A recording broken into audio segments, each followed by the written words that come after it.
இன்றைய நாளொரு சிந்தனை நிகழ்ச்சிக்கு உங்களை வரவேற்கின்றேன். இன்றைய நாளொரு சிந்தனை நிகழ்ச்சியில் நான் உங்களுக்கு சொல்லப்போவது, இந்த காட்டுகளை கொஞ்சம் பாருங்கள்.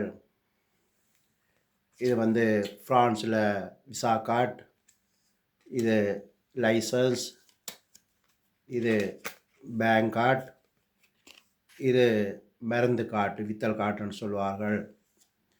இது ஏன் உங்களுக்கு காட்டுன்னு சொன்னால், இந்த விசா கார்டு முதல் 2003-4 ஆண்டுலெல்லாம் பார்த்தீங்கன்னு சொன்னால், இந்த இதில் அந்த மேக்னட் இருக்காது. நார்மல் கார்டு தான், இதே மாதிரி தான் பெருசாக இருக்கும். ஆனால் இந்த மேக்னட் இருக்காது.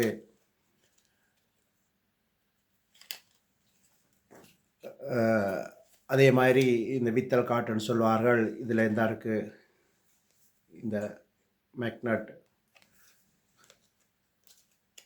இது.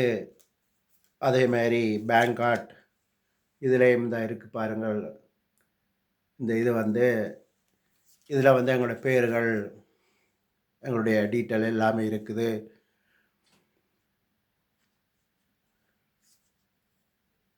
இதை நான் ஏன் உங்களுக்கு சொல்கிறேன்னு சொன்னால், இப்போ முதல்ல இந்த விசாவில் எல்லாம் அந்த நம்பரை அடித்தாத்தான் எங்களுடைய டீட்டெயில் போலீஸ்காரர் அடித்து அவங்க ஆஃபீஸில் கதைச்சு எங்களுடைய டீட்டெயில் எடுப்பார்கள். இப்போ அந்த விசாலி இருக்கிறபடியால் அங்கே ரோட்டில் மறைச்சா கூட அதை அடித்த உடனே அவங்கள்ட்ட மெஷின் இருக்குது, அடித்து டீட்டெயில் ஃபுல்லாக அவர்களுக்கு வரும். அதேமாதிரி தான் அந்த மருந்து காட்டுலேயும் இந்த வித்தல் காட்டுன்னு சொல்கிறாங்க. இதுலேயும் இது இருக்குது. ஒரு டாக்டர்கிட்ட போய் அதை கொடுத்தால் அவர் உள்ளுக்கு மிஷினில் போட்டார்ன்னு சொன்னால் எங்களுடைய டீட்டெயில் ஃபுல்லாக வரும். எங்களுக்கு என்ன பிளட்டுன்னு சொல்லி ஏ குரூப்பா பி குரூப்பா என்று சொல்லி டீட்டெயில் வரும். நாங்கள் எங்களை பிறந்தோம், எத்தனை வயசு, பேர், சகலதும் வரும். அதே மாதிரி தான் அந்த விசா கார்டுலேயும் சகல டீட்டெயிலும் அந்த மெஷினில் போட்டால் அப்படியே ஃபுல் டீட்டெயில் சொல்லும். அதேமாதிரி பேங்க் கார்டும் நாங்கள் பேங்க்கில் போட்டால் எங்களுக்கு எவ்வளோ அக்கௌண்ட்டில் இருக்குது, என்ன பேர், அது எல்லாம் இருக்கும். அதான் எங்களுக்கு மெஷினில் அடித்து நாங்கள் காசுகள் எடுக்கலாம். இப்படியாக எங்களுடைய டீட்டெயில் அதில் இருக்கின்றது. அடுத்ததாக அந்த விசா கார்டில் இருக்கிற என்ன சொல்கிறது, இப்போ ஒரு கிரிமினலாக இருந்தால் அவர் அந்த விசா கார்டை வச்சிருந்தால் அவர் எங்கே போகிறார் வாரன்னு சொல்லி போலீஸ்காரர் கண்காணிக்க முடியும். இல்லாட்டி டெலிஃபோனில் நம்பரை வச்சு ட்ராக் பண்ணி எங்கே இருக்குன்னு கண்டுபிடிக்க முடியும். டெலிஃபோன் இல்லாட்டி இந்த விசாவில் அவர் எங்கே போகிறார் வாரான்னு சொல்லி கண்காணிக்க முடியும். எனவே இந்த போலீஸ்காரிடமிருந்து தப்ப முடியாது. அது கிரிமினலுக்கு மட்டும்தான், மற்றவர்களுக்கு பெருசாக பார்க்க மாட்டார்கள். ஒரு சந்தேகம் என்று வந்தால் அதுக்கு பிறகு போலீஸ்காரர் இவர்களை கண்காணிப்பார்கள். அதைத்தான் இதில் சொல்லுகிறேன். இது இப்போதைக்கு அந்த விசா கார்டில் வந்திருக்கின்றது. ஆனால் இனி வார காலத்தில் குறைஞ்சது ஒரு 5 வருஷமாவது பார்க்கலாம். இப்போ நடைமுறைக்கு சில இடங்களில் இப்போ டெஸ்ட் பண்ணுறாங்க. ஆனால் இனி வார ஒரு 4-5 வருஷத்துக்கு பிறகு இது உலகத்தில் பொதுவாக எல்லா இடத்துலையும் வந்துவிடும். அது ரகசியத்தை சொல்கிறேன், பிறகு வந்துவிடும். ஆனால் இந்த விசாவில் இருக்கிறது, லைசன்ஸில் இருக்கிறது, பேங்க் கார்டில் இருக்கிற எல்லாமே, இந்த காட்டுகள் எல்லாம் இல்லாமல் போய்விடும். அந்த காலம் வருகிறது சீக்கிரம். இப்போ நான் சொன்ன மாதிரி 5 வருஷத்துக்கு பிறகு இதெல்லாம் இல்லாமல் போய்விடும். அதனுடைய ரகசியத்தை சொல்லுகிறேன். இந்த காட்டெல்லாம் இனி கையில் வச்சுக்க தேவையில்லை. எல்லாமே கைக்குள்ளே வந்துவிடும். இந்த மாதிரி கைக்குள்ளே, அதாவது இந்த மேக்னட் வீடியோ ஒன்று இருக்குது, காட்டுகிறேன். அதுக்கு மேல் பைபிளில் அந்த வசனத்தை வாசித்து காட்டுகிறேன். இந்த மேக்னட் அந்த ஷிப்புன்னு சொல்கிறார்கள். அது வலது கையிலேயாவது நெத்தியிலேயாவது என்றால் இதிலான சூடு இருக்குது. வலது கையிலையும் நெத்தியிலையும் தானே அதுக்கேற்ற சூடு இருக்குதாம். மனிதனுக்கு சூடு இருக்கிறபடியால் அது அதிலான வேலை செய்யும். வலது கையிலையும் இந்த இடத்துல இதுலேயும் நெத்தியிலையும் தானே வேலை செய்யும். அதெல்லாம் வலது கையிலாவது நெத்தியிலாவது அது தரித்து கொள்வார்கள் என்று சொல்லப்படுகிறது.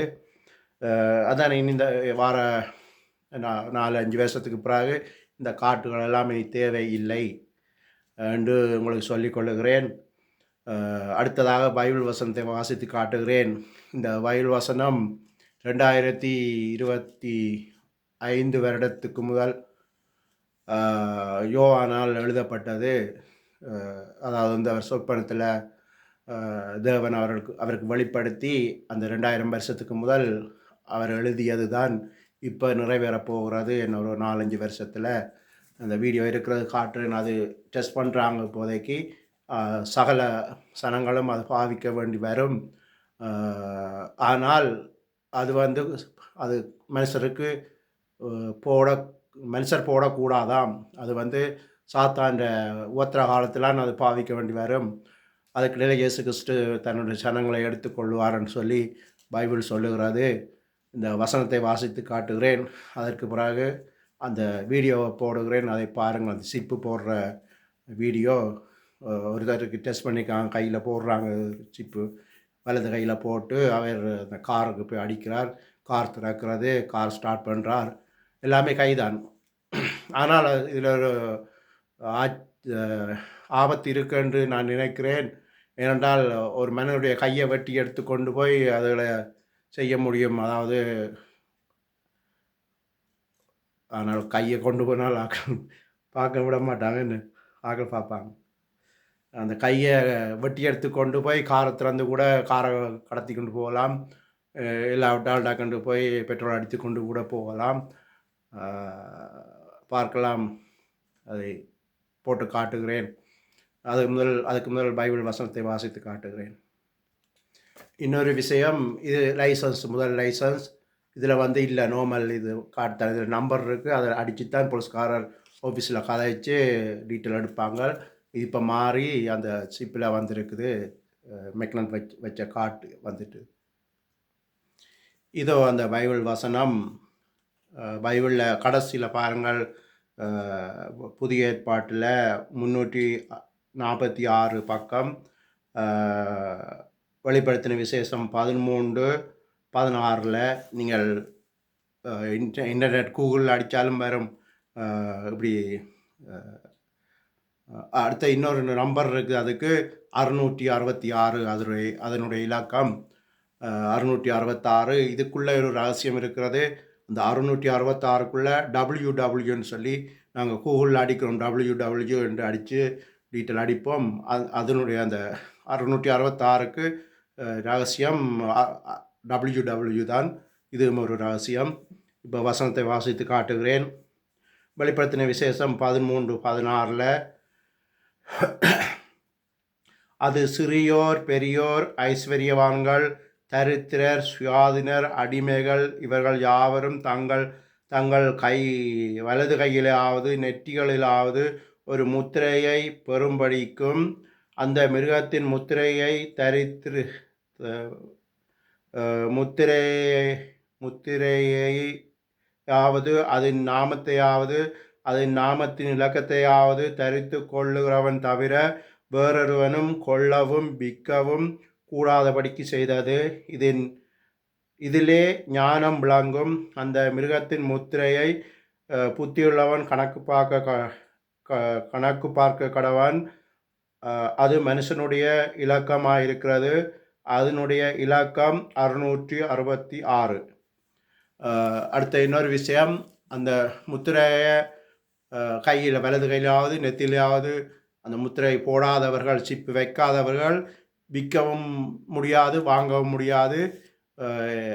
என்னென்றாலும் அந்த முத்திரையை போட்டால் தான் இந்த உலகத்தில் வாழ முடியும் என்ற மாதிரி அந்த இது வந்துவிடும்.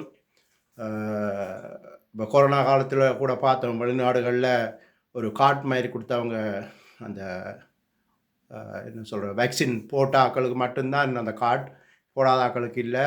அந்த கார்ட் வச்சிருந்தா தான் ரெஸ்டாரண்ட்டுக்குள்ளெல்லாம் போக முடியுமென்ற மாதிரி ஒரு இது வந்தது. அதே மாதிரி தான் இதுவும் இந்த சிப்பு போட்ட ஆக்கள் மட்டும்தான் விற்கலாம், வாங்கலாம், பிஸ்னஸ் செய்யலாம். அந்த மாதிரி கட்டம் வரும். அடுத்ததாக அந்த வீடியோவை போட்டு காட்டுகிறேன். நம் கண்களுக்கு முன்பாக நிறைவேறும் தீர்க்க தரிசன வசனங்கள். வானமும் பூமியும் ஒழிந்து போனாலும் தேவனுடைய வார்த்தைகள் ஒருபோதும் ஒழிந்து போவதில்லை என்ற வேத வசனம் எவ்வளவு வல்லமை வாய்ந்தது என்பதற்கு இந்த வீடியோவே சாட்சி. அது சிறியோர் பெரியோர் ஐஸ்வர்யவான்கள் தரித்திரர் சுயாதீனர் அடிமைகள் இவர்கள் யாவரும் தங்கள் வலது கைகளிலாவது நெற்றிகளிலாவது ஒரு முத்திரையை பெறும்படிக்கும் முத்திரையாவது அது நாமத்தையாவது அது நாமத்தின் இலக்கத்தையாவது தரித்துக் கொள்கிறவன் தவிர வேறொருவனும் கொல்லவும் விற்கவும் கூடாதபடிக்கும் செய்தது. இதிலே ஞானம் விளங்கும். அந்த மிருகத்தின் இலக்கத்தை புத்தியுள்ளவன் கணக்கு பார்க்க கடவன். அது மனுஷனுடைய இலக்கமாய் இருக்கிறது. அதனுடைய இலக்கம் 666. இவ்வசனத்தின் நிறைவேறுதல் தான் இந்த வீடியோவாகும். அந்த வீடியோ பார்த்திருப்பீர்கள். இது எல்லாரும் போடுறதில்லை. இது அந்த மிருகம் சாத்தான்ற பிள்ளைகள் என்று சொல்லப்படுகிறது. அவர்கள் மட்டும்தான் போடுவார்கள். கத்தற்ற பிள்ளைகள், பிரித்தெடுத்த பிள்ளைகள் இவர்கள் போட மாட்டார்கள். அதுக்கு முதல் இயேசு கிறிஸ்து அவர்களை மீட்டு கொண்டு பரலோகம் போவார்னு சொல்லப்படுகிறது. இதுதான் இனி நடக்க போகிற காரியங்கள். குறைந்தது 5 வருஷம் ஆகும். அதுக்கு பிறகுதான் நடக்கும். வார காலங்களில் நீங்களே பார்ப்பீர்கள். இதனுடைய வெளிப்பாடுகள் சிலது வரும். இப்படி நடக்க போகுதுன்னு சொல்லி இது முன்கூட்டியே உங்களுக்கு அறிவிக்கிறேன் என்று சொல்லி இன்றைய நாள் ஒரு சிந்தனை நிகழ்ச்சியை முடித்துக் கொள்கிறேன். நன்றி, வணக்கம்.